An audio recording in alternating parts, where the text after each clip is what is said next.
12번 조건 3개가 주어져 있고 지금 보니까 R이라는 조건을 살짝 풀어보면 X의 범위가 마이너스 A보다 작거나 혹은 A보다 크거나 이렇게 생긴 범위가 생기겠고 어떤 아래쪽 명제에서 뭐라고 표현되어 있냐면 그러니까 Q의 여집합이 P의 여집합에 모두 들어갑니다 라고 이렇게 표현해주고 있어. 어떤 명제가 참이라면 2번의 대우를 살펴보면 그러니까 P의 명제가 Q의 명제에 여집합이 아닌 부분이 반대로 P가 Q에 들어간다라는 표현이 되겠고 그렇다면 아래쪽에 Q랑 R이 모두 참이 된다는 얘기는 Q의 집합의 원소들이 R에 모두 들어간다는 얘기가 돼. 그럼 따라서 이 문제에서 우리는 P가 Q에 들어가고 다시 Q는 R이 들어가는 이렇게 모습을 그려볼 수 있겠는데 수직선상에서 우리가 첫 번째 P가 마이너스 4보다 작다라고 표현되어 있기 때문에 P를 먼저 그려주고요. 그리고 아래쪽에 Q라는 애는 A-7보다 작다라는 표현이 주어져 있는데 Q라는 애는 P를 모두 포함하고 있어야 되기 때문에 A-7이 마이너스 4보다 좀 더 오른쪽에 이렇게 들어가 있었어야 되겠고 그러면 따라서 여기에 보여지는 모습에서 A-7이 마이너스 4보다 크거나 아니면 같거나 하는 모습들이 그려지게 되겠지. 그리고 R이라는 것은 결국에는 마이너스 A보다 작거나 A보다 크다라는 모습이 보여야 되는데 위에서 우리가 Q에 들어가 있는 모든 원소들이 R에 포함되어 있었어야 되기 때문에 마이너스 A가 A-7보다 좀 더 오른쪽에 이렇게 위치해 있어야 되겠고 그리고 여기 오른쪽에 이렇게 위치해 있어야 위에 주어져 있는 포함 관계가 모두 성립이 가능하겠죠. 그럼 아래쪽으로 다시 돌아가서 A-7은 마이너스 A보다는 작아야 되겠지. 혹은 같아도 되고. 그럼 이때 부등식을 풀어봐야 될 것 같은데 왼쪽의 부등식을 먼저 풀어보게 되면 3이라는 것은 A보다 작거나 같고 그리고 오른쪽의 부등식을 풀어보면 2의 2라는 것이 7보다 작거나 같고 따라서 A의 범위가 우리는 3보다는 크거나 같은데 2분의 7보다는 작거나 같다라는 것을 알 수 있게 돼요. 그래서 최소값은 3이 될 거고 최대값은 2분의 7이 되면서 두 개를 더하라고 얘기를 했기 때문에 3과 2분의 7을 더한 정답이 2분의 13이 만족을 합니다. 13번 실수 A, B에 대해서 다음이 항상 성립한다라고 얘기를 했을 때 성립이 불가능한 것은? 이라고 물어봤어요. A라는 것이랑 B라는 것이랑 항상 실수가 되면 제곱을 했을 때 0 이상이 되기 때문에 1번은 늘 맞는 얘기가 되겠고 그리고 이번에 절대값이 들어간 이 부분도 마찬가지 방법으로 무조건 성립이 가능해요. 하지만 지금 3번 같은 경우에는 실수였었을 때 왼쪽을 예를 들어서 발레를 들어보면 되면 A가 3이라는 어떤 실수인데 B가 마이너스 5가 돼버리면 제곱을 했을 때는 A제곱이 9가 돼버리고 B제곱이 25가 되기 때문에 부등호 방향이 반대로 변할 수 있겠고 따라서 3번은 항상 성립 가능하다라고 볼 수가 없기 때문에 정답이 되겠죠. 그래서 정답은 3번이 됩니다. 아래쪽 14번 전체 집합의 조건 2개가 주어져 있는데 이 부분을 좀 살펴봅시다.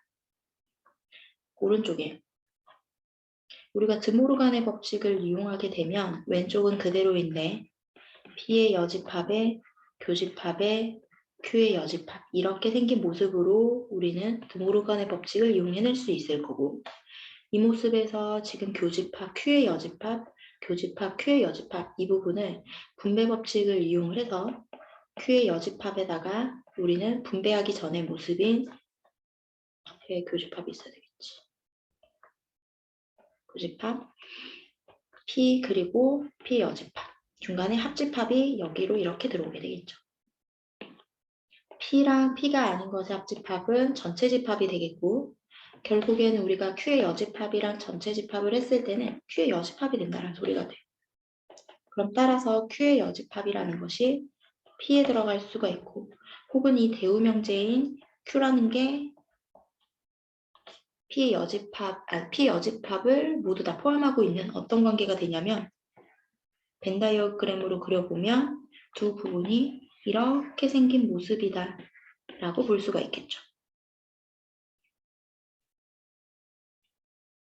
자, 그럼 여기에서 항상 참인 게 지금 궁금하다라는 건데 1번 T가 Q에 들어가냐? 라고 했을 때 틀린 얘기가 되겠고, 그리고 두 번째 P가 Q의 여집합에 들어가냐고 물어봤을 때 2번도 틀린 얘기가 되겠고, 3번 Q라는 게 P에 들어가냐라고 물어봤을 때 얘도 틀린 얘기가 되겠고, 4번 Q가 P의 여집합 속에 들어갈 수 있냐라고 물어봤을 때 4번도 지금 틀린 얘기가 되겠지. 반대로 돼야 돼. Q가 P 여집합을 이렇게 포함하고 있는 이런 형태여야 됩니다. 그리고 5번 Q 여집합이 P에 포함된다. 그래서 5번이 이렇게 답이 되겠죠.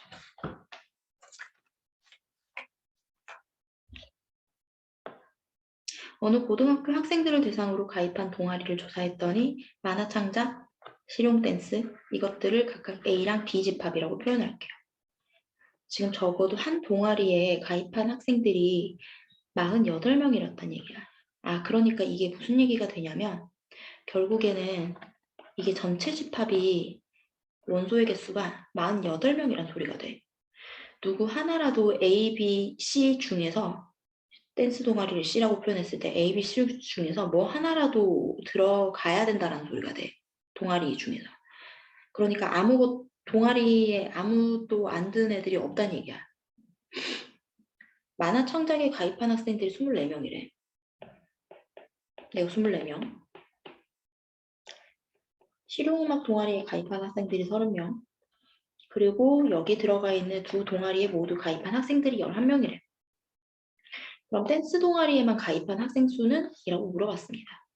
그러니까 뭘 물어보는 거냐면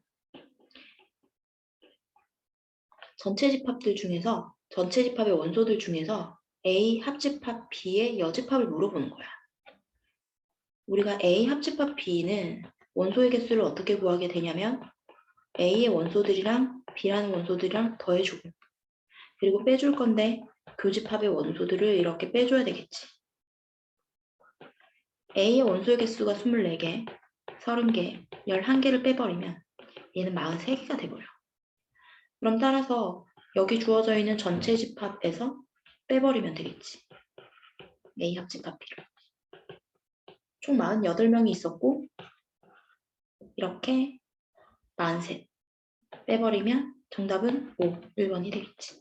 이렇게. 그래서 여기에서 세 번째 줄 적어도 한 동아리에 가입한 학생들이 48명이라는 것은 그러니까 이제 동아리 활동을 아무도 안 하는 학생들이 없다는 소리가 되겠고, 전체 집합을 48명으로 잡아주게 되면 우리는 댄스 동아리에만 가입한 학생 수를 구할 수 있겠다라는 겁니다. 16번 전체 집합의 원소 개수가 24, 그리고 A가 15, B가 11. 가장 기본적인 걸 물어보고 있는데 이 부분은 A 합집합 B의 전체 여집합이랑 같은 얘기가 되겠지. 드모르간의 법칙을 이용하게 되면 방금 했듯이 A 합집합 B의 원소들의 개수는 A 원소들의 개수에다가 B의 원소들의 개수를 더했다가 교집합의 원소들의 개수를 빼준다. A 원소의 개수가 15개, B의 원소의 개수가 11, 그리고 5개를 빼주면 총 21가 나오게 됩니다. 전체 집합의 원소의 개수들이 24개였기 때문에 거기에서 A 교집 합집합 B를 이렇게 빼버리면 되겠지. 그래서 정답은 3개 이렇게 나타나게 되죠. 이게 16번 정답 3. 다음 마지막 17번 전체 집합이 1부터 8까지 주어져 있는 전체 집합이에요.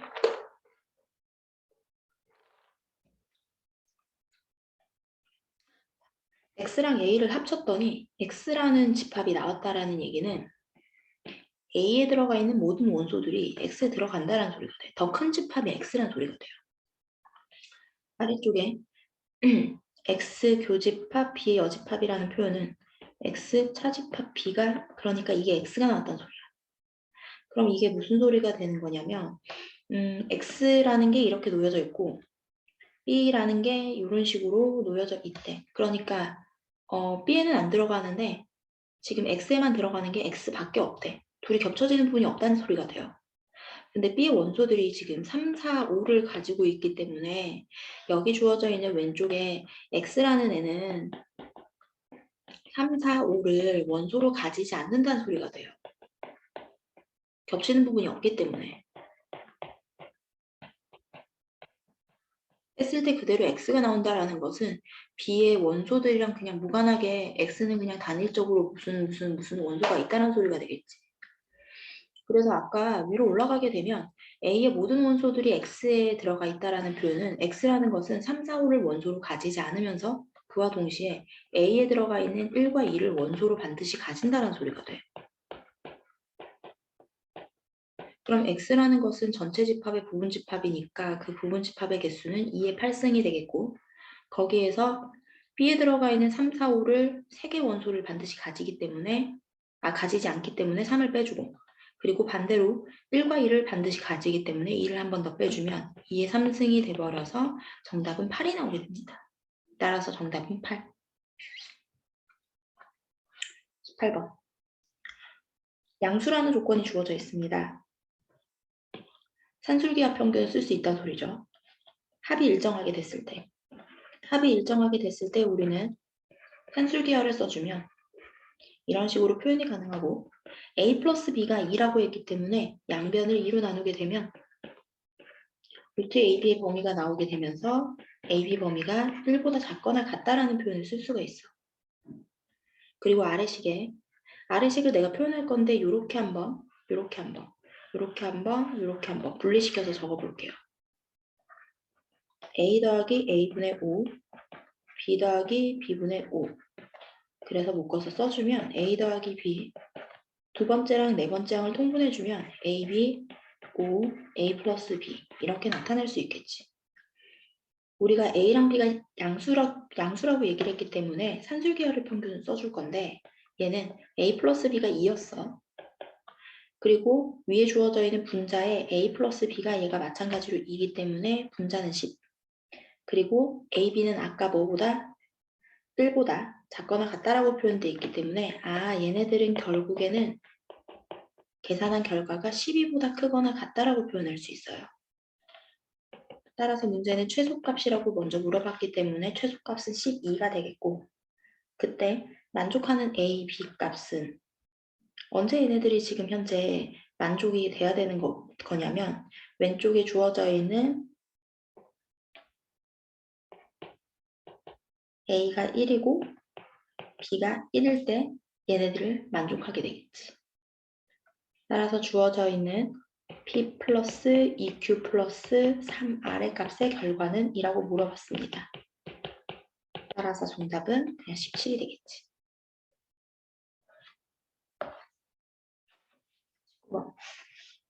실수라는 조건이 주어져 있고 오른쪽 제곱의 값에 물어봤어.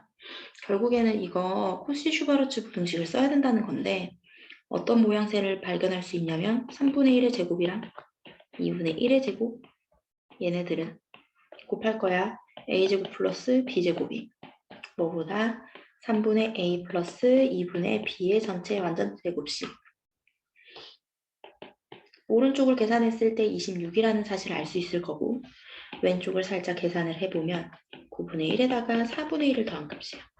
그러니까 36분의 13이라는 것을 알 수 있어.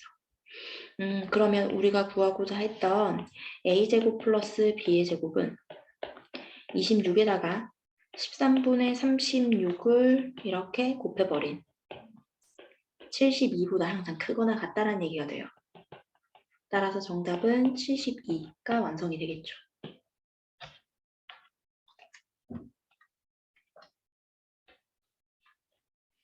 다음 20번. 실수 전체 집합이 주어져 있고 A의 원소의 개수가 4개라고 지금 표현돼 있어.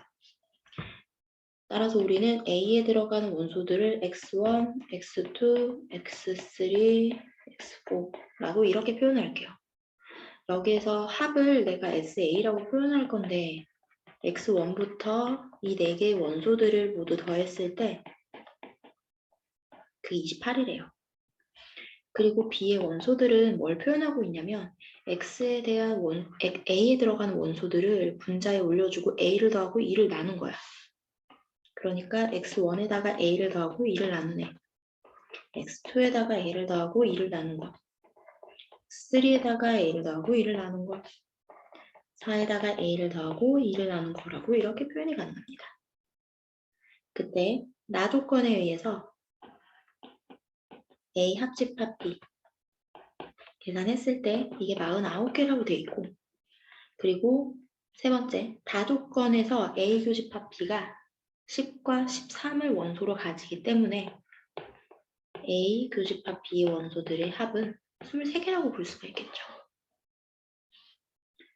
우리가 식을 적어 볼 건데 A 합집합 B는 A에 들어가 있는 원소랑 B에 들어가 있는 원소를 더하고 A 교집합 B의 원소들의 합을 빼줘야 되기 때문에 왼쪽은 49개, 28개, 그리고 얘는 몇 개인지 모르겠고 얘는 23개가 되겠지.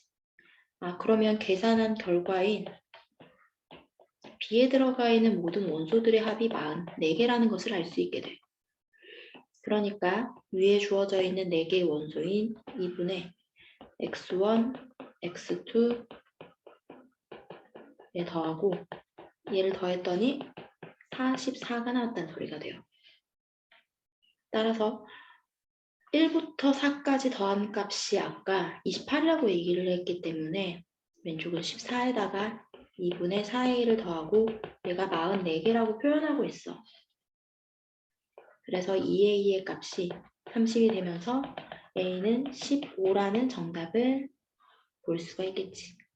그래서 마지막 정답은 15.